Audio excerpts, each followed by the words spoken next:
Hey, how's it going, everyone? I'm Keegs, and today I'm here once again with Ben. Hello. And today we are going to be talking about theories that have spawned kind of out of the first couple episodes of the Ahsoka Show.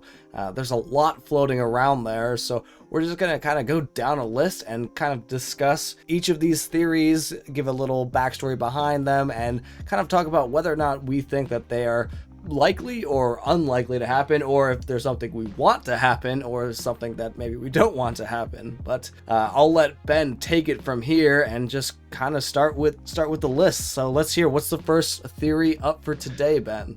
So this is less a theory and more a point of conversation that happened, but there is an explanation. So I guess the context of this is that some people are complaining about the color grading of one of the shots. And can you explain what color grading is? Yeah, so color grading is just the way that the colors appear on screen. It's like a really lame explanation. I'm sure like that explanation hurt the soul of some video editors.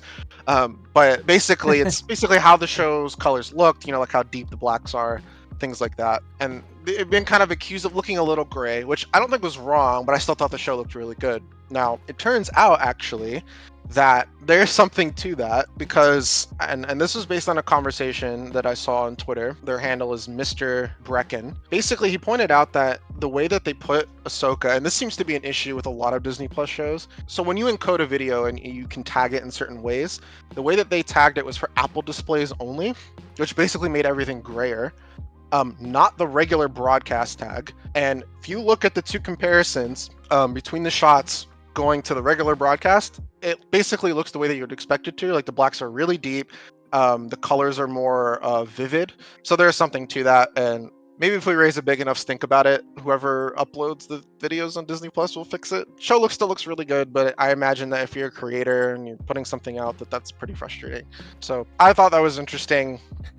I think the amount of complaining I saw about it was a little silly, but there is something to it, and it probably wasn't the intended way that they wanted the show to look entirely. So just wanted to throw that out there. Well, very good. So I guess, that's theory proven? Question mark. Moving on to number 2. Number 2 is Marrok. So that's the Inquisitor that we saw in episode 1 and 2. Yeah. So Marrok, the popular theory here is that he is Star Killer. And a lot of people think that for a couple reasons.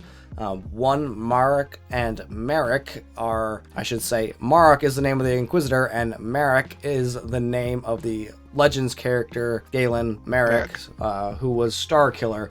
And Filoni has gone on record and talked about, saying that they wanted to see how they could do a Star Killer, and obviously they knew it wasn't going to be the same Star Killer from Legends, but kind of retooling that person and making them fit in with the current lore and in a way that actually made sense. So I think that there is some validity to that, and I think personally that could be true. I don't know that through the Ahsoka show is where we're going to kind of find out those answers. We might, but that show is already very stacked with a lot of different villains, so I think that trying to get into like essentially a 5th villain's backstory might crowd the show just a little bit. What do you think, Ben? Yeah, I'm of a few minds about that. I do also agree that there isn't a lot of room for that unless the story somehow feeds into Baylen and Shin's or Ahsoka specifically in a way that's like not disruptive. Because I don't think we have time to get a whole backstory on this person. Yeah, now we don't really seem like know... it really fits in, but it could. I think he's just supposed to be some hired muscle for the show and just someone that can pose somewhat of a threat to Ahsoka and just kind of keep her on her toes.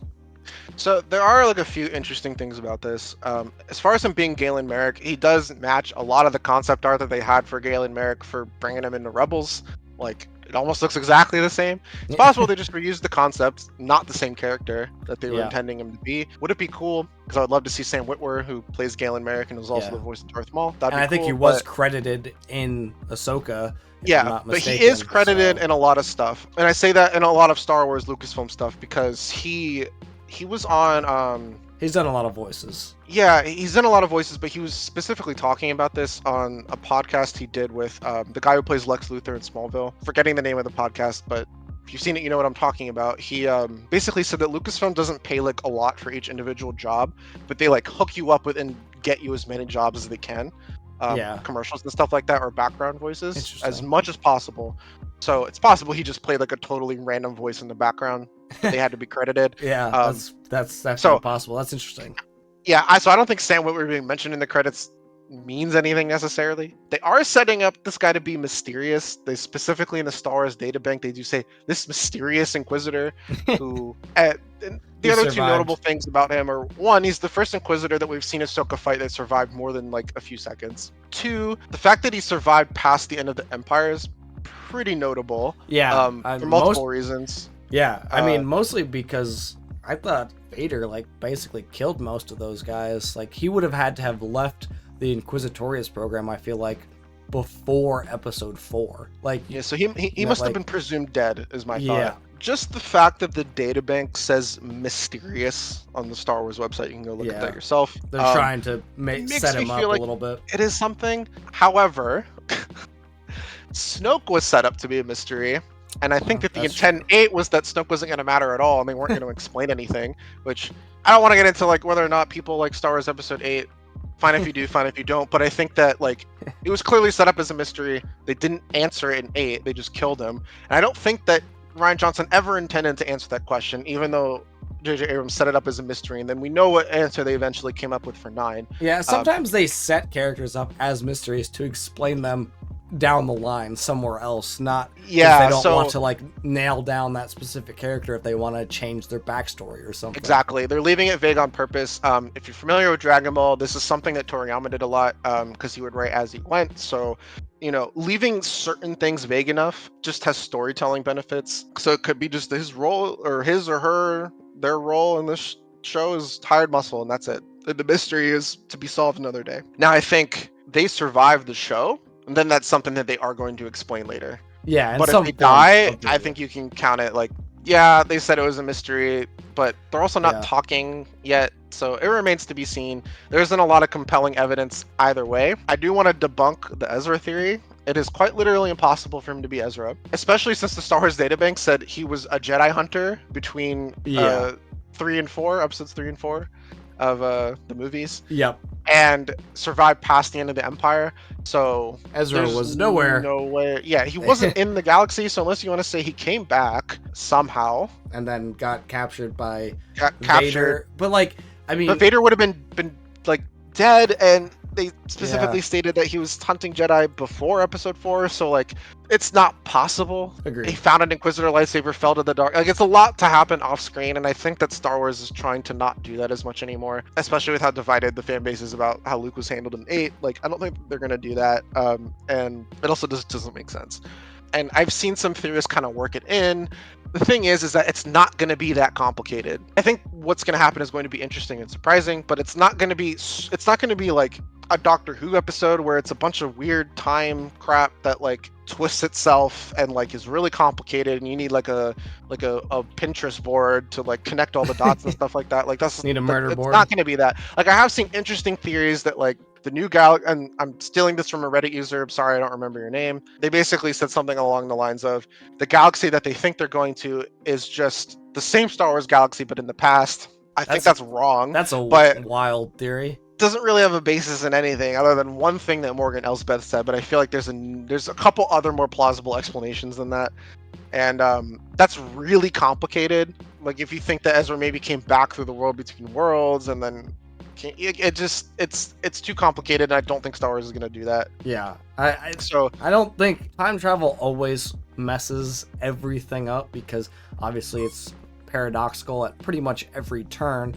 So it's really hard to do time travel correctly. So I think that Disney's answer to that is they're not going to use it much, and when they do use it, they're not going to explain anything. They're going to give no rules, so that you don't say like, well, that breaks X, Y, and Z rule, because of course it does. It's a paradox. That's what time travel is. Yeah, time travel fundamentally, really only 2 ways it can work without being really confusing.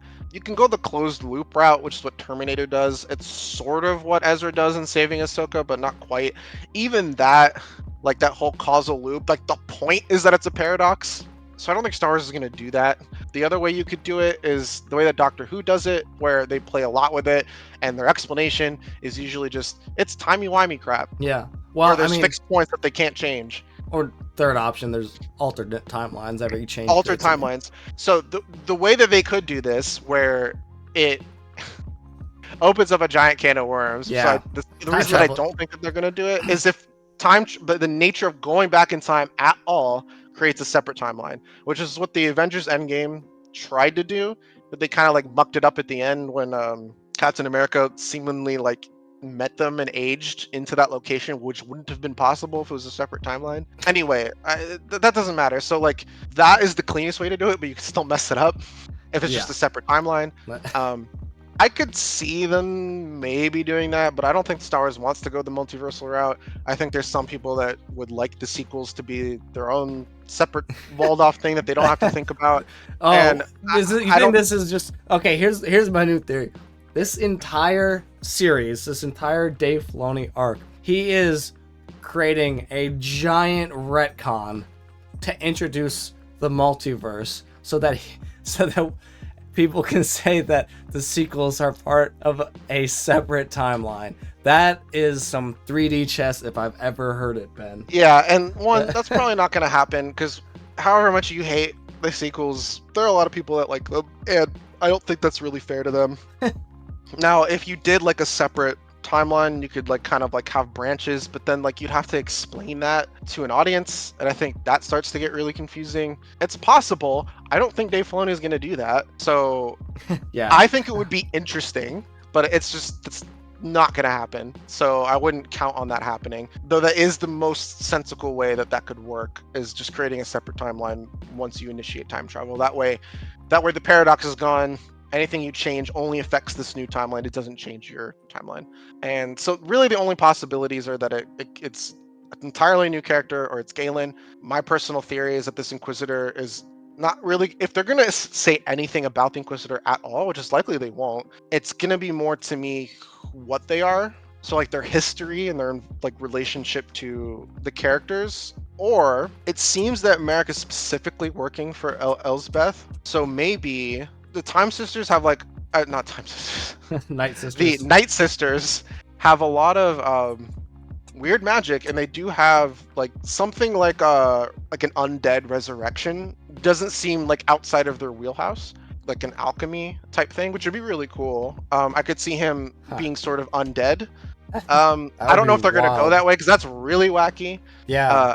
I think less that would wacky be cool. than the multiple timelines, though. I think. No, and it would also explain like there's definitely precedent in that from what they've done previously. So like that would be really interesting. That I think is the most interesting answer of all of them. Is that I agree. I love that theory. Crap. And it can help tie into how Palpatine comes back. I know that doesn't make people happy, but like this whole like necromantic, like you're like a shell basically. That could be really cool. Now he can still use the Force. Yeah. And so he can't be completely dead, because the way that we understand the Force is that whether or not you want to talk about those two is midichlorians, and there's like a scientific element to that. And if you're dead, whatever your Force went and joined the rest of it, like your soul, I guess, in Star Wars. So yeah, but Palpatine it could go either way, so it doesn't matter. Depending on how it works. I think that's the most interesting way that it could go, especially since they haven't spoken yet. Yeah, you're right. That mask is gonna come off. You can see those green smoking eyes, and you're gonna be like, "Oh, this is some nice shit here." That's very possible, and that'd be crazy. Now that's what I'm hoping for. I think that would be amazing. that would be really cool. I'm gonna be disappointed now, whatever it is. There is a scene in one of the trailers. So there's like 5 or 6 scenes from the like brief scenes from the trailers that we haven't seen yet in the show, and one of them is Ahsoka looking like either like stunned or sort of scared. So I have 2 minds about that. One, she sees a zombie. She sees like a resurrected, like literally a zombie, or that's where Anakin comes in.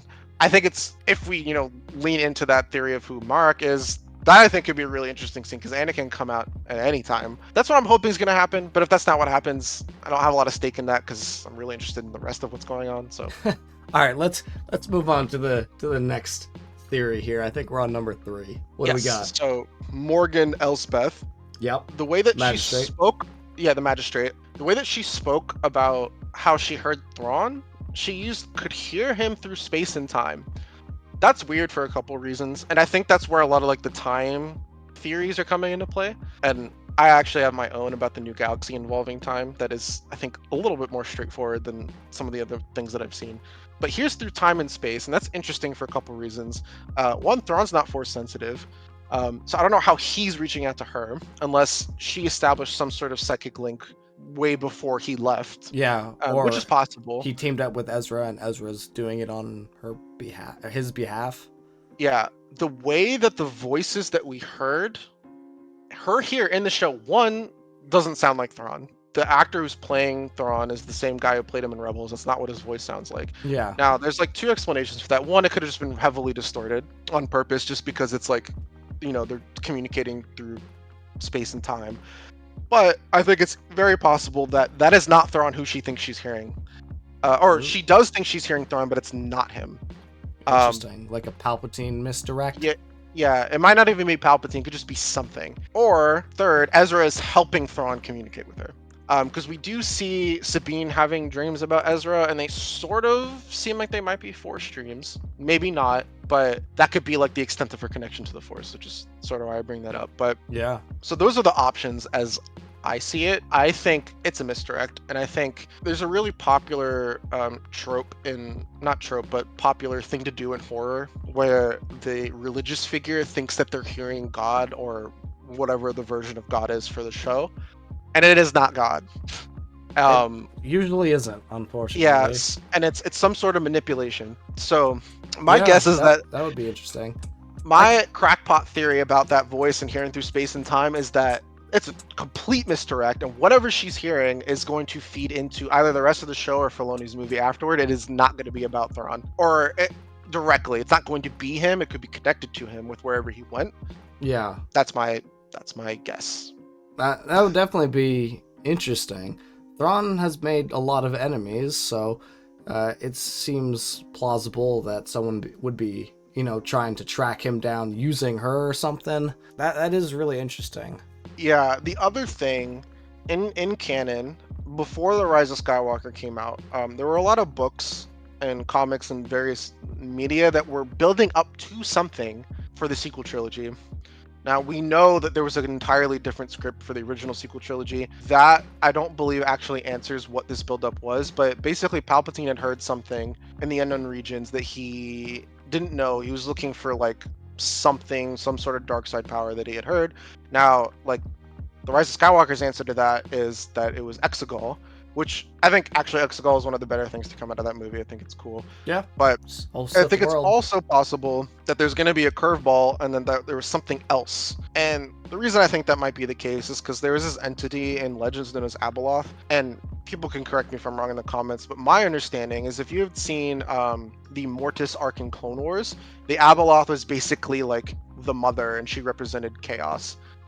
Now, people didn't really like Abeloth as presented in Legends. However, if they were to bring that into canon, I could see that being something like that, especially since the voice that we heard sounded sort of feminine. That's really Morgan interesting. Elsbeth heard. Now that is a total those are not causal links there. There's some very light correlation. So it could be something that would be like really that, interesting. I mean, there is precedent for that as well. Doing kind of like a all-seeing entity, like we had Bendu, right, in Rebels, who's just kind of like a will of the Force, essentially. Yeah, it's basically represents a facet of the Force. So it could be something like that. We don't really know. The fact that there's a whole another galaxy totally unrelated to what's going on with Exegol and the unknown regions is pretty interesting. And I wonder if that's where a lot of these characters are going to end up for the next 20 to 30 years.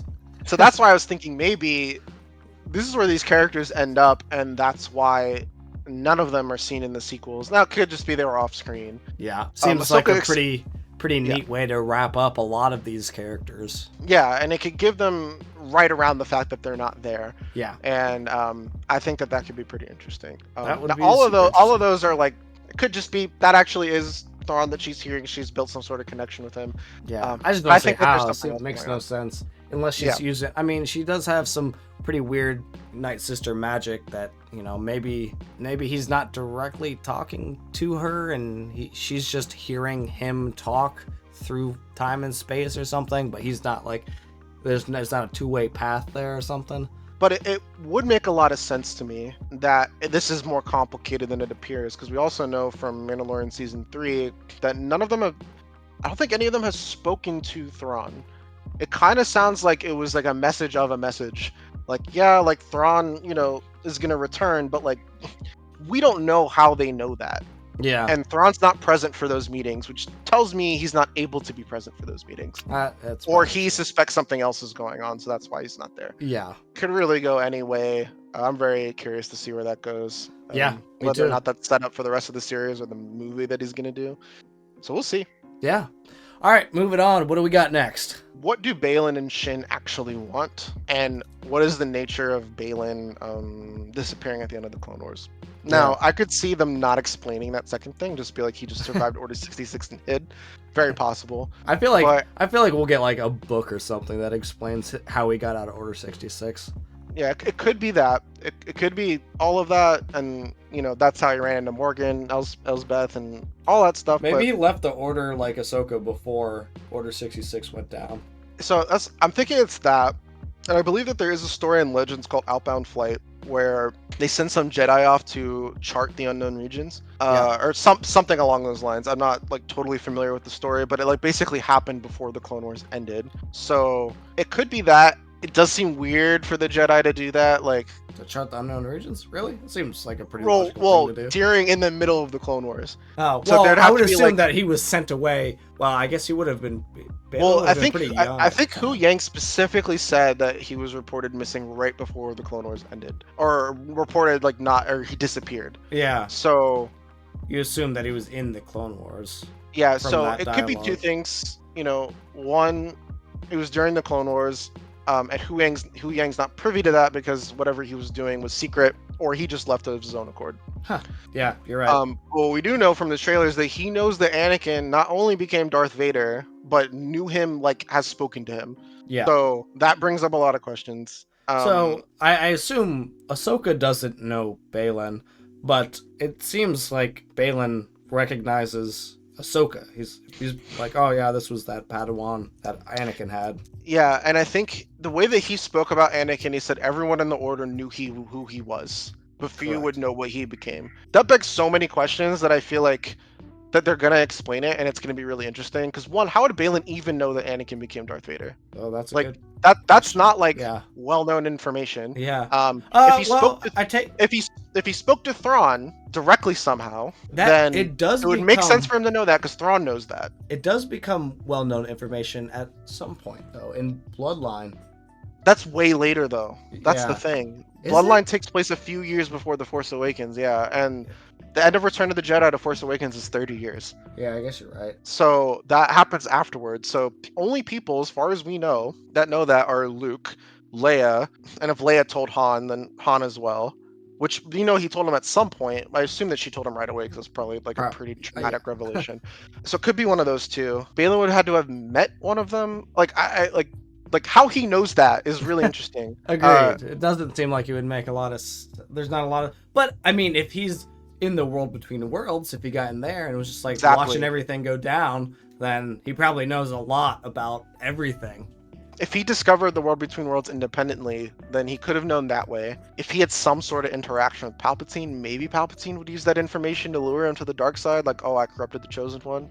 But I don't see that happening either. I don't know. Like, it really could go anywhere. Like, I really have no clue what this character's deal is. Just that he looks cool, has a cool lightsaber, and has an intriguing history and possible future. Seems like a reasonable dude too, like you could make a deal with him, Yeah, he didn't seem like thrilled about the idea of killing Ahsoka either, which was interesting. Agreed. Because it seems like he purely views the dark side as a means to a specific end, less like dramatic than Anakin's lure to the dark side, but so I'm really interested to see where they're going with that, because honestly I don't know, and I'm not an I don't know like this makes no sense, and I don't know, and like this is really, really interesting. I hope we find out in the next 2 episodes because like Yeah, itching. I wonder how long Shin has been his apprentice as well. Yeah, that's another whole other thing. Like how they even met. I could Like- see them not covering that until like some sort of like book or comic or something, or maybe some animated show, Tales of the Jedi. Yeah, I could definitely see that as well. Like I said, this show is setting up so many things. There's no way all of it can get answered. I suspect the large majority of it will not get answered. Well, and it depends, right? Because if the answers directly feed into what is going on right now, then I could see them definitely answering those things, because they would be directly relevant. Yeah, fair. Whereas like there's some other instances of them setting up things in other shows and movies where we didn't really like have the full context, but you didn't need the full context. I Yeah, don't think we would need the full context here either, but I could see if it was, it's 8 episodes. We know that, it's a very light spoiler, that episode 5 is also going to be 50 minutes long. So I think that this show is going to have longer on average episodes than Mando. I know that next week's pretty short. It's 34 minutes. yeah, We don't know the length of episode 4 yet, but it seems like overall the show is beefier than some of the other live action shows. yeah. Kind that of feels more that way. lining up with Andor. Yeah, I agree. I do think it's really interesting that Shin has a Padawan braid, so Baylan has clearly carried some Jedi traditions with him. Agreed. I would be interested to see them getting into the nature of the dark side a little bit. I think the fact that they're not fully corrupted is fascinating. Agreed. They seem a lot more like, not even like calculating necessarily, but they seem like sort of reasonable. Like Shin That's has what kind I'm of saying. Like you could make an argument to this dude. He's like a businessman. They're looking for the easiest way to secure their bounty, and whether that's you just like giving it over, then they'll be like, all right, cool, thanks, and just be on yeah. their way. If they're like Jedi bounty hunters, they have dubious morals. Yeah, that's kind of what I feel like they are. One thing I will say is that they are not gray Jedi. One, they're clearly not like good guys. Like they're still like killing people for Yes. money, presumably, or for future power. So they're not good guys. So they're definitely not that. Two, need people to really understand that fundamentally gray Jedi cannot exist, because balance in Star Wars is like harmony with yourself and the light side. The dark side is fundamentally a corruption of the Force. You can't like use both and still be a good person. It seems like right now they're using both, but they're not like good people right now. So like they're not how you would conceptualize gray Jedi, and I don't think gray Jedi are even possible in Star Wars. Yeah, I don't know. It's hard to say.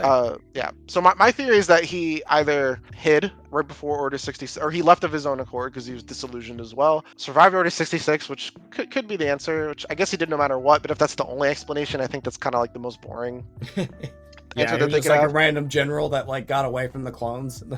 Yeah, Went into or hiding. exactly, or he was specifically went to go do something else. Either the Jedi sent him to do it, or he went of his own accord. And hopefully we'll find out what that is. And Shin, I think, her character will be very informed by what he is. Something interesting I thought from the trailer, everyone thought she was like kind of like gave that crazy vibe. And she still has those like piercing eyes where she looks like you don't know what she's gonna do, but Yeah, she never did anything that Baylan or someone else didn't tell her to do. yeah, you're right. And she was smart enough to run away from Ahsoka. Yeah. So I love her design. I think it looks really ominous. yeah, I agree. It's really cool. She looks really cool. Baylan looks really cool. I don't know. Like, it could go anywhere, and that's what's so exciting is that like it could be anything. And they've set up those interesting threads through the 2 episodes that we've seen in the trailer. So Yeah. All right, moving on. What do we got next? what Thrawn and Ezra have been doing this whole time, I guess roughly the past 10 years, a little bit longer than that, Yeah. probably. But That's kind of like a theory that I've heard for literally so long, well before the show, whereas like a lot of people speculated like Ezra is kind of on Thrawn's side now. And I think there is some validity to that, because Thrawn is a very, very persuasive dude, very logical, and I'm positive that when they got to wherever they went, when those space whales took them away, they had to work with each other to survive. yeah, that was my thought too. I don't see them unless they separated at some point. I don't see them spending all that time together and like someone not changing their perspective on something. Yeah. I don't think Ezra fell to the dark side, because the whole reason he did all of this was to save everyone. Yeah. It was a very, It like, feels noble like it thing would to do. almost like ruin his character arc that was done in Rebels, and he kind of already did that whole like, oh, is he gonna turn to the dark side thing? Yeah, they did that already in Rebels, and he overcame that. So like, I mean, For the him dark to, side is something you always battle with. The dark side's in all of us. I think that's a big point, but I don't think that's where they're going with it. I think if anything, he might be working with him for a specific reason. yeah, Thrawn might have some larger threat that Ezra sees and feels that he's needed to help out there for some reason or another. It just seems illogical to me that he would be on the dark side because, like you said, they've kind of already done that plot point. I don't see them redoing it, but maybe. Yeah. No, I agree with you. And well, so there's two interesting things about this. I believe in the galactic map, the unknown regions was in a totally separate spot from the new galaxy. So there's like a few options here. One, like the whole thing is considered the unknown regions, and this new galaxy is part of it because it's not explored by the primary galaxy, so it can still be considered the unknown regions. We're not positive about that. It seems like they're two separate things. It could be that Filoni retconned that and that the new galaxy is part of the unknown regions. I don't think he did that. That's like a pretty big change, and because usually when Filoni retcons things, he's still keeping like The integrity of it. yeah, he's keeping the integrity and like the point of it there. He's just changing like the color of a lightsaber or changing the location something happened. He's not changing like the galactic map. You know what I mean? Yeah. So like I don't see it being that. Plus I think it being its own thing is really interesting. The reason that's interesting is because we know that the Chiss homeworld, which is what Thrawn is in the unknown regions. The original theory was that my original theory was that Thrawn revealed the Grisk to Ezra, and that's kind of how he gets them on his side, because he reveals the Grist to be a threat to everybody.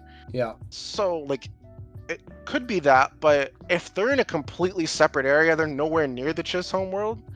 I guess Thrawn could still make that argument, but it seems like something else is going on. Seems like it would hold a lot less water when it's, literally a galaxy away. Be like, all right, let's deal with our own problems first and getting back to our galaxy before we start worrying about some other threat, like from your homeworld. Yeah. The other reason is that in Legends, Thrawn took over the Empire. However, the Empire in new canon are Imperial remnants outside of the sect that goes to the First Order. The reason that Thrawn wanted to ally himself with like a authoritarian government and military is because they have a lot of concentrated power and could fight off the Grisk, right? Yeah. Obviously, like he wanted to protect his people, but he was willing to do evil things to do that. Correct. I don't see somebody as smart as Thrawn without some sort of explanation that like they haven't presented yet, like wanting to put together the Imperial remnant to do that, because unless there's something he knows that we don't, which is possible. Well, maybe he already. My thought on that is, you think like, okay, well, yeah, the Imperial remnant is like much weaker than the Empire was, right? I mean, they're almost non-existent, but they have shown time and time again that the New Republic is basically worthless and has no military. Every military cell essentially they have was kind of disbanded when they won the war. They can't even go toe-to-toe with the First Order that comes out. They have like no formal army or anything. They literally have to put a resistance together because the whole New Republic doesn't have an army. So maybe Thrawn thinks like, hey, even though you're gone, I can't ally myself with this New Republic. They're worthless, Yeah, and maybe he already went to them and they told him to buzz off. So I mean, we know that probably Hera not. He's in another galaxy. Yeah, so I feel like there's no way he could have talked to them, unless, again, something we haven't seen yet. But the feeling that I get is that people are not in direct contact with him. Then it also begs the question, how does he even know about the state of the New Republic? Agreed. He's going to have a serious catching up when he gets back. Yeah, so we know that there's like Imperials at every layer of the New Republic. We know that they're very like bureaucratic to the point that they don't get anything done. So like this is very common in history. Why history tends to repeat itself, because the way that they're setting up, which I actually like because it's very realistic to how it would happen, and also retroactively justifies the First Order. The New Republic went back to the status quo of what the Republic was, instead of like taking a hard look at how the Republic became an empire. A lot of people like to blame like singular people. So like it wasn't possible just because of him. He's like there's a lot of factors that went into how that happened. And I don't think the New Republic thought about, okay, why was the galaxy initially so like willing to give away the democracy in the first place? Now there's like a lot of corrupt senators, and it seems like they have sort of like a representative democracy. So like citizens don't get to directly vote on anything. So maybe they were just all corrupt, but I think that doesn't sound like they outed the corruption or really addressed the underlying issues. They just took over the infrastructure back from the Empire, and there's people from the Empire at all levels. They have a rehabilitation program, but do they have like a de-imperializing program? Like the reason Germany was able to become Germany again was also because they had like really heavy re-education for the country, and it was really successful, and it doesn't seem like the New Republic did something like that. So their incompetence makes tons of sense. Could be that Thrawn somehow sees that or knows about that if he is in direct contact with people, and that's why he doesn't go to them. But like helping the Imperial remnant overthrow the government is such a long task, especially for something he was already trying to get done. He's trying to quash the rebellion so that the Empire would help him with the Grisk situation. That's a very long time between then. Yeah. So like that's why like I'm not sure. Like I think his motivations are going to be more complicated than that. Yeah. And then they might not be. They really should be if they want to do justice to the character, I think. Yeah, I agree. I don't think it's going to be as simple as him wanting to just rebuild the Imperial remnant. It's possible he has people. He's trying to turn the New Republic back into the Empire from the inside, which would be a smarter way of doing it rather than like trying to militarily reconquer the New Republic. Agree. I could see something like that happening. We'll have to see. I definitely think it's going to be more complicated, but I also think that there is a possibility that Thrawn is not even going to be trying to do any of that. And people are making a lot of assumptions right now. I don't know. Yeah. Well, do we have anything else? 2 more quick ones. This is my fun theory, based only on the line that she could talk to Thrawn through time and space. My theory is that the new galaxy is, I guess, far enough away from the existing one that there is enough time dilation to be noticeable. And that the whole galaxy, like, when they find them, Thrawn and Ezra will not have aged, or not have aged very much relative to the amount of time that has passed. Yeah, that'd be crazy. Time dilation is a really interesting one, and I don't really see Disney getting into it because then you start adding laws of physics into the Star Wars universe, and then it all kind of... It's already been starts broken so many times. Especially, I mean, The Force Awakens tossed it out the window at them absorbing the sun and somehow, like... Yeah, that's true. They weren't all immediately dead. Oh, I guess... Yeah, you had 8 minutes. Roughly 8 minutes to get there, but, like, you know, like... So, like, I don't see them doing that, but I do think it'd be cool. It'd be interesting. Physics don't matter. And it would feed into them getting all these characters outside of the sequel trilogy and then kind of coming back without as much time passing for them. Yeah. After the sequel trilogy events. Because we know Ahsoka somehow speaks to Rey and the Rise of Skywalker, and assuming they're keeping all of that, you know, they're not doing a split timeline, it's all canon. Yeah. Filoni's already said that we shouldn't necessarily assume that Ahsoka's dead, so could be a lot of things there. So a lot to that's my like crackpot theory. Probably not going to happen, but I think it'd be cool. Do you have any theory about the new galaxy or? No, none more than we've talked about. Well, the last thing then is Anakin. They did name drop him in the first episode. Part of that was probably for the audience. He's my master. I left him and the Jedi, just like I'm left Sabine. The really big thing I thought was interesting there, and I think this is going to be the key to Ahsoka the Grey becoming Ahsoka the White. A lot of people involved with Anakin that knew about the fact that he turned into Darth Vader blamed themselves partially. And I think a lot of people had culpability. We don't really need to get into that, but she clearly blames herself on some level. She said something like the right action, I'm paraphrasing, the right actions can sometimes have the wrong consequences. Yeah. So I think that at some level she thinks that leaving the order had caused this to happen in some way. Yeah, and I think we got some of that in Rebels when she said, "I won't leave you again." You know, she could tell that she felt pretty bad for what had happened. Yeah.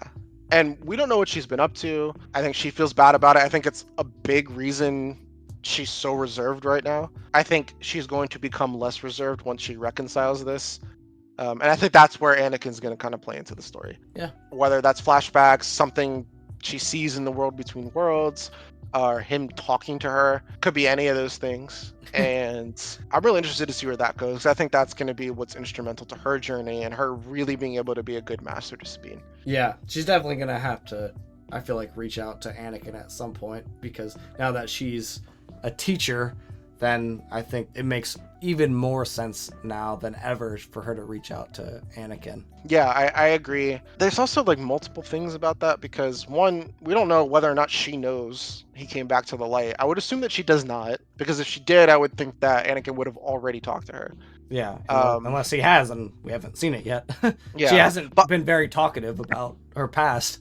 No, she hasn't, but I don't think that she knows. I don't think that they're gonna do that off screen. I think that we're gonna get to see that moment. I hope. That would be cool. And if she was kind of in a space where she couldn't really sense any of that, or yeah, maybe she has to open herself up, now that she's got a Padawan. Yeah, or goes full Shadow of the Sith novel and Anakin straight up saves her.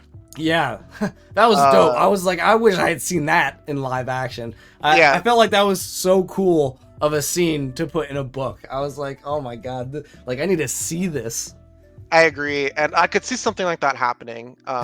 If she's losing the fight to Baylan, we see from one of the trailers her hands like burned.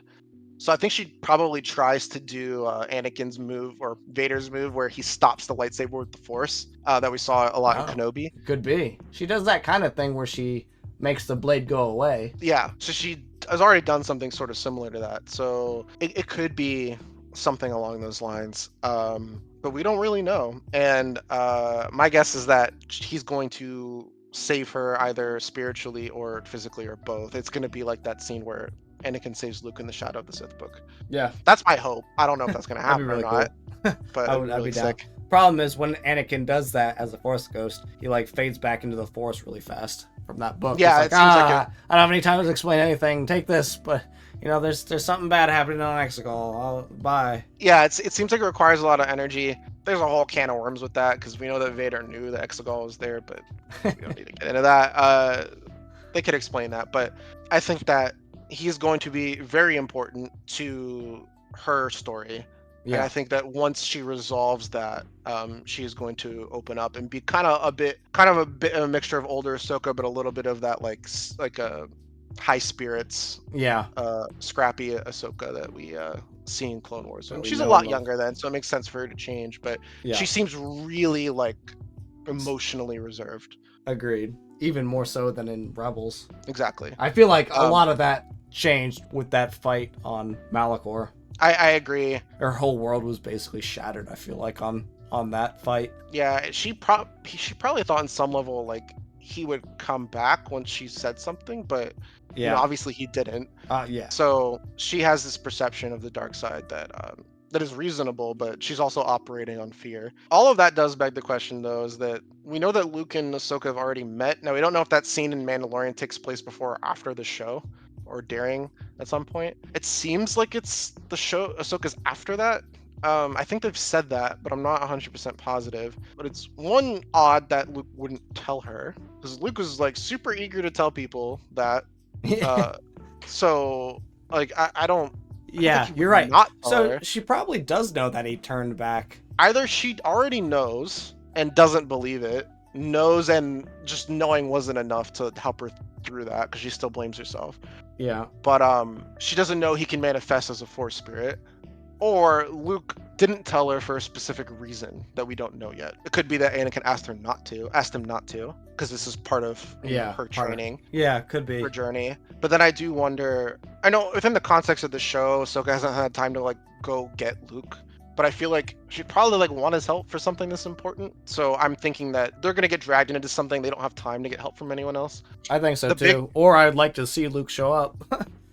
Luke showing up would be awesome. That is, but I think there's a lot of reason to say that he would. Yeah, they can do a full recast, do the deepfake thing again. I honestly don't care. Whatever gets people to complain the least is what I want them to do. No such thing. I don't. Yeah, however he shows up, I don't care if they do a recast. I don't care if they do a deepfake. But I do think that it makes sense for Ahsoka to get Luke involved in some capacity. There's a theory now. I don't think that this is based on any leaks, but if it is, I guess you might want to hop out here, that the last 4 episodes just take place in this new galaxy, and they kind of get spirited away to it. That would be interesting. With the Purgles. So wouldn't surprise me. Yeah, so that could be really, really interesting. And I kind of err on thinking that might actually be what happens, and ited be really cool. Yeah, what if Ezra has a family in this new galaxy? Yeah, he has a whole family, like a whole life. Yeah. He doesn't want to come back. That'd be a curveball. Wouldn't that be a twist? That's where it's like, sorry guys, I got a wife and kids. Exactly. This whole new galaxy thing just rips everything wide open. All like the original theories just kind of go out the window. I know. But the thing that's cool about it is that this is the potential to be more interesting. Like It does. it's not like Snoke where him just dying is like that like subversion isn't like interesting on its own, and it wasn't replaced with something more interesting than what people had, thought that it could be. Whereas this is like could be anything. The fact that it's a new galaxy already means it's not mundane. They're setting this up to mean something. Yeah. So Agreed. I'm super excited, and I hope that Anakin and Luke are involved. I don't want Luke to like overtake the show, but I would think that they would have some sort of relationship. It would really make a lot of sense. Exactly. But I think that's about it for us, right? You got anything else? Oh yeah, my long-winded Andor spiel is over, and that's all I got. I hope next week's episode drops some bombs on us and we get some crazy 30 crap. minutes, I don't know that anything is going to be dropped. Or it could be so focused that we do get crazy stuff. Yeah, it could be. I'll wait for that 50-minute episode 5 episode for those That's bombs. where I think stuff's really going to like twist around. I think so too. All right, guys, let us know. Do you have any theories that you think that you agree with us on? Any theories of your own? Let us know down in the comments. I'm Keegs, and I will catch you all next time for some more Star Wars content.